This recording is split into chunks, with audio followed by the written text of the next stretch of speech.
ચૌધરી સમાજની એક જે દીકરી છે એને પાછી લાવવા માટે અત્યારે જંગ ખેલાઈ ગયો હોય એવા દ્રશ્યો સામે આવ્યા હતા. સંમેલન બાદ ચૌધરી સમાજના લોકો દીકરીને પાછી લેવા માટે ઓગણના ઉણ ગામે પહોંચ્યા હતા અને જ્યાં જોરદાર બબાલ થઈ ગઈ હતી.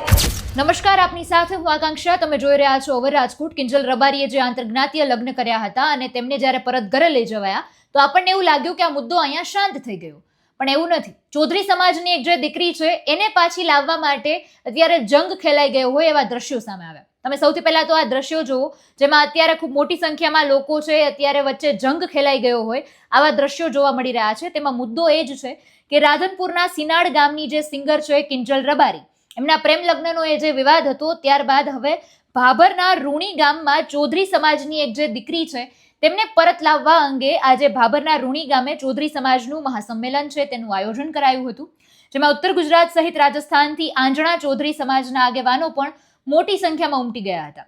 આ સંમેલન બાદ ચૌધરી સમાજના લોકો દીકરીને પાછી લેવા માટે ઓગણના ઉણ ગામે પહોંચ્યા હતા અને જ્યાં જોરદાર બબાલ થઈ ગઈ હતી, ગાડીઓમાં તોડફોડ કરવામાં આવી હતી, તેમજ અંદાજે 3 કિલોમીટર સુધીનો તો હાઈવે બ્લોક કરી નાખવામાં આવ્યો હતો અને તેના ઘણા વિડીયો અત્યારે સામે આવી રહ્યા છે.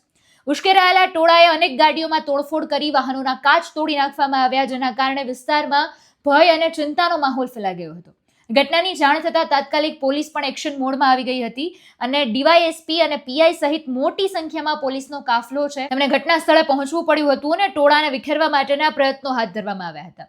ખાસ પીઆઈ કે બી દેસાઈએ જણાવ્યું છે કે પ્રેમ લગ્ન બાબતે ભાભરમાં મીટિંગ કરાઈ, ત્યારબાદ વાવ, થરાદ, પાટણ, મહેસાણા, બનાસકાંઠા સહિતના જિલ્લાઓમાંથી ચૌધરી સમાજના લોકો ભેગા થઈ ગયા અને જ્યાંથી 60 થી 70% લોકો વિખરાઈ ગયા હતા. જે બાદ 30% લોકો કે જેવો કોઈ આગેવાન નથી એ લોકો સીધા ગાડી લઈને ઉણગામ ખાતે પહોંચ્યા હતા. અહીં ગામમાં છોકરો કે છોકરી કોઈ રહેતા નથી, કોઈ વાલી વારસ નથી, માત્ર તેની અપંગ માતા ત્યાં રહે છે. આ વચ્ચે ટોળું આવી પહોંચ્યું ને કહ્યું છોકરી આપો. આ રીતની વાત કરી દેવામાં આવી, પણ હાલ સ્થિતિ કંટ્રોલમાં છે. આ રીતની વાત કરવામાં આવી. તમે બધા દ્રશ્યો જુઓ કે માહોલ કેવો આખો ઊભો કરી દેવામાં આવ્યો છે. અને કિંજલ રબારી કે તેમણે અશોક ચૌધરી નામના યુવક સાથે પ્રેમ લગ્ન કર્યા, આંતરજ્ઞાતીય લગ્ન કર્યા અને એમને પછી બંને પક્ષના જે આગેવાનો છે એમણે સાથે મળીને સમાધાન કર્યું અને પછી કિંજલ રબારીને ઘરે લઈ જવાયા. કિંજલ રબારીએ પોતે વિડીયો પણ બનાવ્યો કે તેઓ રાજી ખુશીથી એમના ઘરે ગયા છે. તો હવે ચૌધરી સમાજની એક દીકરી છે, એમના પ્રેમ લગ્ન થયા હશે, એ દીકરીને પરત લાવવા માટે આખું સંમેલન ગોઠવવામાં આવ્યું અને એમાં પછી આ રીતનો માહોલ ઊભો થઈ ગયો.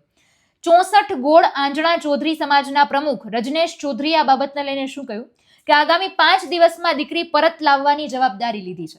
5 દિવસમાં રબારી સમાજના આગેવાનો સાથે વાતચીત કરીશું અને દીકરીને પરત લાવીશું. જો દીકરી પરત નહીં આવે તો 5 દિવસ બાદ આગળની રણનીતિ નક્કી કરવામાં આવશે. આખો મામલો શું છે એને પણ ટૂંકમાં આપણે સમજી લઈએ કે કિંજલ રબારીએ અશોક ચૌધરી નામના યુવક સાથે લગ્ન કર્યા, જેમાં આખો વિવાદ સર્જાયો, જેમાં રબારી અને ચૌધરી સમાજના આગેવાનોએ મળીને રબારી સમાજની જે દીકરી છે એમને પરત આપી દીધી.